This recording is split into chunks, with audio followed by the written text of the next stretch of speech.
राजा जनक अष्टवक्र जी की ओर देख रहे थे। उन्होंने दूसरा प्रश्न राजा से यह किया था कि पुरुष को आत्मज्ञान कैसे प्राप्त होता है, अर्थात ज्ञान का क्या स्वरूप होता है। इसके उत्तर में महाराज कहते हैं, अष्टवक्र जी कहते हैं कि अनादिकाल से देहकादि को के साथ में आत्मा का जो तदात्म अध्यास हो रहा है, अर्थात देह के साथ में आत्मा का जो संबंध है, उसके बारे में लोग जो सोच रहे हैं, जो अभ्यास कर रहे हैं, उस अध्यास से ही पुरुष देह को आत्मा मानता है और इसी कारण से जन्म मरण रूपी संसार चक्र में पुनः पुनः भ्रमण करता रहता है। इसका कारण अज्ञान है। उस अज्ञान की निवृत्ति आत्मज्ञान करके होती है और आत्मज्ञान व्यक्ति को योग साधना से प्राप्त होता है। अज्ञान की निवृत्ति से अध्यास की भी निवृत्ति होती है। अध्यास का अर्थ यहाँ पर दिया गया है जो कई पीढ़ियों से, कई समय से एक अभ्यास चल रहा हो कि इस चीज को ये मानना है, उसको हम मान बैठते हैं और मन में बिठा लेते हैं। वह हमारे सबकॉन्शियस यानी अवचेतन मन में अंदर तक बैठा होता है। लोग शरीर को ही स्वयं मानते हैं। आत्मा का अस्तित्व केवल थ्योरिकल बातों में करते हैं, धर्म की बातें करते हैं तो आत्मा परमात्मा की बातें करते हैं, लेकिन ढोंग अंदर तक छिपा होता है। जैसे चावल को अगर दूध में उबाला जाए तो वह दूध चावल के अंदर तक प्रवेश कर जाता है, उसी प्रकार से लोगों के मन में बैठा हुआ है। ऊपर से वे आत्मा की कोई भी परिभाषा दे दे, लेकिन जब वह स्वयं का अध्ययन करते हैं तो उन्हें प्राप्त होता है कि वह अपने शरीर को ही आत्मा मान रहे थे। यही बात यहाँ पर अष्टवक्र जी ने कही है। अष्टवक्र जी कहते हैं कि अविद्या जो होती है उसकी निवृत्ति करने हेतु जो आत्मज्ञान है उसे मैं कहता हूं। वे कहते हैं कि राजन, तुम पृथ्वी नहीं हो, न तुम जल रूप हो, न अग्नि रूप हो, न वायु रूप हो, न आकाश तत्व तुम हो। इन पंच तत्वों में से कोई भी तत्व तुम्हारा स्वरूप नहीं है और पंच तत्वों का समुदाय, इंद्रियों का विषय जो यह स्थूल शरीर है, वह भी तुम नहीं हो। क्योंकि शरीर क्षण क्षण में परिणाम को प्राप्त हो जाता है, अर्थात क्षण क्षण में उसकी दुर्गति भी हो जाती है और सद्गति भी हो जाती है। इतना अस्थिर परमात्मा का स्वरूप कैसे हो सकता है? शरीर जो कि बाल अवस्था में होता है, कुमार अवस्था में होता है, उसके बाद में प्रौढ़ अवस्था में चले जाता है, वह कभी एक अवस्था में नहीं रहता।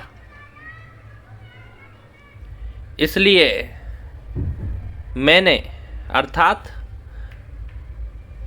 अष्टवक्र जी ने कहा, मैंने बाल्यावस्था में माता और पिता का अनुभव किया, कुमार अवस्था में खेलता रहा, युवा अवस्था में स्त्री के साथ भ्रमण किया, समागम किया। अब देखिए, अवस्थाएं सब बदल जाती है, परंतु अवस्था का अनुभव करने वाला आत्मा नहीं बदलती, किंतु एक रस ज्यों के त्यों बना रहता है। यदि अवस्था के साथ आत्मा भी बदलती तो व्यक्ति को ज्ञान कदापि नहीं होता, क्योंकि ऐसा नियम है, जो अनुभव का करता होता है वही स्मृति और पद विज्ञा का भी करता होता है। दूसरे के देखे हुए पदार्थ का स्मरण दूसरे को नहीं होता। यहाँ पर अष्टवक्र जी कहते हैं कि किसी अनुभव को अगर कोई व्यक्ति करता है तो उसका अनुभव किसी दूसरे व्यक्ति को नहीं हो सकता। इसी से सिद्ध होता है कि आत्मा देहादिकों से भिन्न है और देहादिकों की साक्षी भी है। जो देहादिकों से भिन्न है और जो देहादिकों से साक्षी भी है राजन, उसी चिदानंद रूप को तुम अपनी आत्मा जानो। यहां पर अष्टवक्र जी ने कहा कि शरीर की अवस्था बदलती है, अनुभव बदलते हैं, लेकिन उस अनुभव का भोग आत्मा भी करती है, लेकिन आत्मा नहीं बदलती। इससे सिद्ध होता है कि जो शरीर है, यहां पर देहादिक एक शब्द है, उसका अर्थ है देह को धारण करने वाला। अर्थात जो हम हैं वो दो चीजों को धारण करते हैं। आत्मा हम स्वयं हैं और हमारा शरीर एक पंच महाभूतों से बना हुआ खोल है। और आत्मा जो है वह साक्षी है इस देह की। इसलिए उसी चिद्रूप आत्मा को अपना जानने अष्टवक्र जी कहते हैं। जैसे किसी व्यक्ति का घर हो और वो कहे कि मेरा घर है, पलंग है, बिछोना है, और वह पुरुष घर और पलंग आदि से जैसे जुदा है, वैसे पुरुष कहता है कि यह मेरा शरीर है, इंद्रिय है। जो शरीर और इंद्रियों का अनुभव करने वाली आत्मा है वह इंद्रियादिकों से भिन्न है और उन्हीं की साक्षी है। आप समझे इस बात को जो अष्टवक्र जी ने कही। जैसे हम घर में रहते हैं, घर के अंदर का सामान हमारा होता है, लेकिन हम स्वयं उस सामान से भिन्न होते हैं। हम ऐसे तो नहीं होते कि पलंग में ही जाकर जुड़ जाएं, हम अलग होते हैं। वैसे ही हमारा शरीर होता है। हमारे शरीर और इंद्रियों का अनुभव हमारी आत्मा करती है।